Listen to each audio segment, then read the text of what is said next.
Everyone, Adam here, So Wizard Podcast. I got another interview for you today. I got to sit down with Suzanne DeLaurentiis to talk about her new ongoing Amazon Prime and Apple TV, which is a weird marriage of companies there. But she's got a new cool show called Suzanne's Saturday Night Scares. There's a couple episodes out already, and this is kind of harkening back to the days of Elvira or Svengoolie or one of those horror hosts. I know there was a ton of them, a lot of them even locally regionalized, so now Suzanne's doing it on a, I would say, global scale between Amazon and Apple. But she introduces a lesser-known, kind of on the cheesy side horror movie. She gives facts and tidbits along the way. It's that old-school feeling that you got as a kid watching these things on a, Friday or Saturday night when someone would come in, not interrupt the movie, but come in at different times, usually around commercial breaks. Luckily, we don't have to deal with that in this case, to get extra facts. And I like Suzanne's approach on this one because they don't just crap on the movies. I feel like there's way too much of that on the internet. It's way too easy to do. I mean, man, is that lazy. You can pick apart anything if you want to.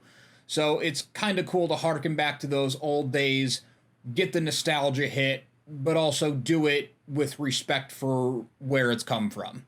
Anyway, I hope you enjoy the interview. It's a little quick one compared to what we usually do because Suzanne was in the middle of filming some stuff, so it's awesome she made the time to talk to us. Hey everyone, Adam here, So Wizard Podcast. I'm sitting down with Suzanne DeLaurentiis. Mm-hmm. Excellent. Yes, you I should always ask before I press record. I never remember to. You have a new show out now on Amazon Prime and Apple TV. Yes. Excellent. I definitely want to talk about that. But before we get there, the one kind of boilerplate thing I like to do is always ask people in the entertainment industry or whatever version of arts they do to go all the way back to the beginning and kind of talk about what sparked your interest and how you got going. In the industry in general? Sure. Yeah. As far back as you care to go. I kind of came from an entertainment family background. My first cousin was actually Frankie Avalon. Oh, wow. So I sort of followed in his footsteps a little bit. I was a musician first, and then I had a nightclub act, and then I did a lot of off-Broadway and a lot of theater, mostly in front of the camera. And then in the early 80s, I started writing and directing and producing and opened my own production company. And 40, 50 movies later, here I am. Wow. So you've been busy. Yes, very much so.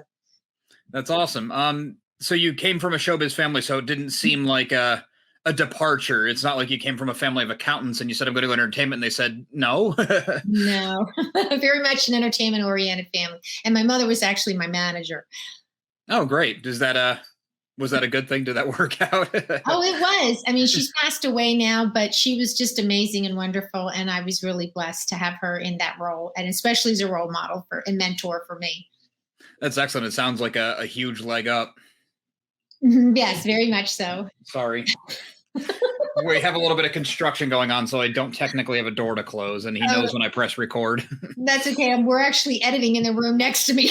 Oh, okay. So my dog may be coming in and out. I'll try to keep him at bay. Okay, so you've done 50 movies, you said? Well, I've been involved with over 100 projects. I've personally produced about 22 that were through my company, and then I've worked as a producer on probably another 40 or 50 projects. Wow. And acting in them as well? No, not too much acting anymore. I really haven't done that since the early 80s. It's mostly producing or directing or writing or executive producing or raising funds. Wow, just pretty much everything but. Yeah. Yes. That's amazing. Is there any like standout ones that you have, really good? I'm sure you had a lot of good experiences, but any ones that you would want to cover real quick? My favorite. Hit the highlights. Yeah, I have to say my all-time favorite was the mafia drama we did 10th and Wolf 15 years ago with Giovanni Ribisi and James Marston, and the late Brad Renfro and the late Dennis Hopper. It was just an amazing project and very close to my heart. Wow. What was the title again?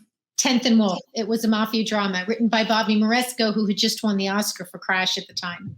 Yeah, I'm going to have to check that out. That's an insane cast. Yeah. It's a really awesome movie. You'll really like it. If you like mob dramas, you'll like it. Definitely. Very cool.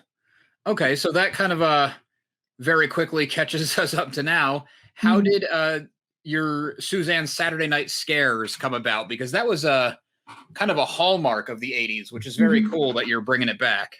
Yeah, I'm sort of not retiring yet, but as I get to sort of this part in my life, pushing 60, I was trying to think of something that I could do later on in my career that would be a little less stressful, something that I still had a passion for that would be a little more fun as opposed to kind of being in the Shark Tank of producing. So I came up with the idea of the show, and I talked to my friend Lee Turner, who actually has his own wraparound show called After Hours Cinema. And he's a very talented writer, and he came up with mostly with the concept and wrote it, and then we shot it, and I was just thrilled with it. I just love it. It's so much fun. I love showing old classic horror films. We have great guests on the show. It's just really fun to do. I really enjoy it, and hopefully the audience will too. I think you have a big audience for that because it was such a staple and so many people grew up with, and there was even. It was big enough that you had local hosts on local TV. It didn't have to be a national thing. Yes. So everybody probably has their own specific memories. Yeah, 100%. I grew up in New Jersey and Philadelphia, and the horror host that we all watched was Dr. Shock. Dr. Shock. Okay, I thought it was maybe Sven Gulli. Was he around there? No. Okay. This was before him. But my big intro into horror in the 60s was Dark Shadows. That was what got me. Okay. Yeah. Racing from grade school every day at 3:00. I couldn't wait to turn on the tube and watch Barnabas Collins and Dark Shadows. Excellent. That's very cool. So for people who are listening who might not be familiar, I mean, they probably got the gist of it by now just by what you've been saying. Mm-hmm. But you do present the movie and you do some trivia here and there, like throughout the middle? Yeah, we don't. It's a little different than some of the other horror wraparound shows. I don't really make fun of the movie or the filmmakers or the actors. Being a filmmaker myself, I know how hard it is. It's extremely challenging to get a movie made. So it's more giving, different things about behind the scenes, about the filmmakers and the cast. And then, like I said, we have celebrity guests on. And then there's some funny bloopers at the end of things that I screw up on. That's kind of the comedy of it, of me making mistakes. They have the bloopers at the end. I like that approach to it better, especially with the internet now. It's so easy just to go negative, and you can take down anything at any time. Yes. And what's the point? Yes. And I'm the complete opposite. If anything, I'm very complimentary of the movie. And yes. Yeah.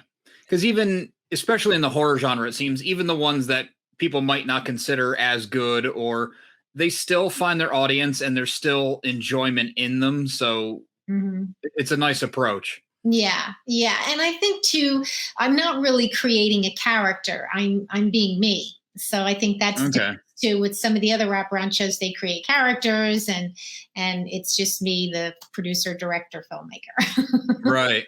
Yeah. So you have all the industry experience that you brought with it, but also your own personal experiences. Like you said, it's so hard to get anything off the ground. So. Yes. Yes, very much so. Yes. So, I hope everybody enjoys it. So far, we've done very well on social media, and we're getting quite a fan club. So I'm very pleased.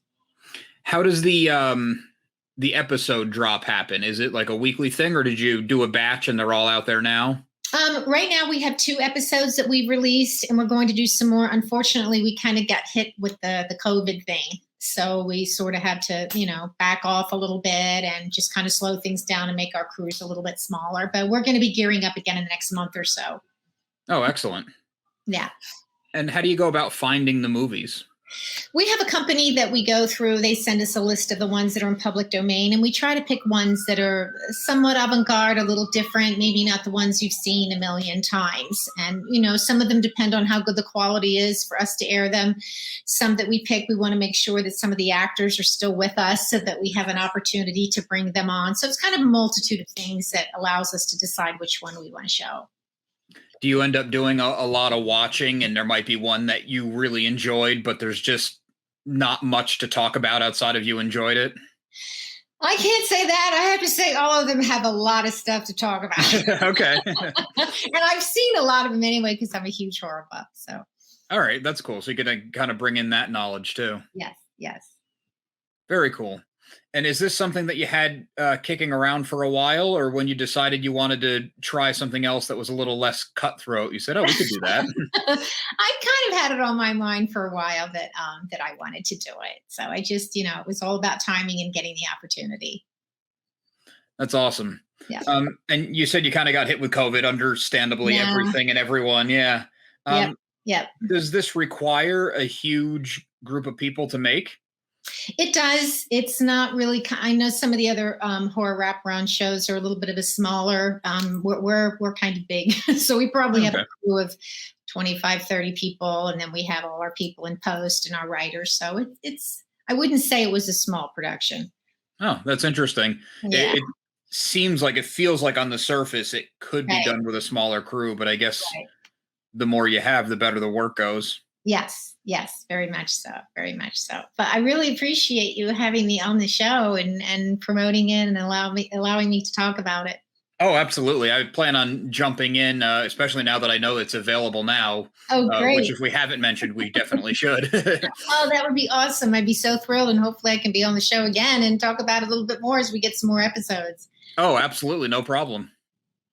So it's available both Amazon Prime and on Apple TV. And it'll be on more platforms in the next month or two. That's very cool. Awesome. Well, congratulations, and I'm glad we made this work. Thank you so much, and hopefully I'll see you again. Thank you. Absolutely. Thanks. Bye. Bye. I'd like to thank Suzanne DeLaurentiis one more time for coming on the show to talk to us about her new series, Suzanne's Saturday Night Scares. Prime Video, Apple TV, check it out. I know I got a nostalgia hit out of it. I'm sure you will too. Also, make sure you listen to So Wizard Podcast every single week, wherever you get your podcasts. So Wizard Podcast can also be found on Patreon, where for as little as $1 a month, you get multiple monthly bonus shows. SoWizardPodcast.com is your resource for reviews, recommendations, videos, merchandise, and more. We love hearing feedback, so drop us a note in the comments, leave us something on social media. All the accounts can be found after the show and in the show notes. And on a more personal note, a good friend and I have an ongoing comedy comic series out. It's called Social Studies. The first chapter is just winding up, so it's a good time to catch up before Chapter 2 starts. It's a slice-of-life comedy comic about the high school experience, all the ridiculousness that goes along with it. We like to write it like a sitcom, then take all those things, all those tropes, all that high school stuff, jam it through the prism of the 90s cartoons that we grew up on and inspired us for what we're creating. So we think you'll enjoy it. We think there's a lot to connect to there. You can find that at socialstudiescomic.com. Thanks.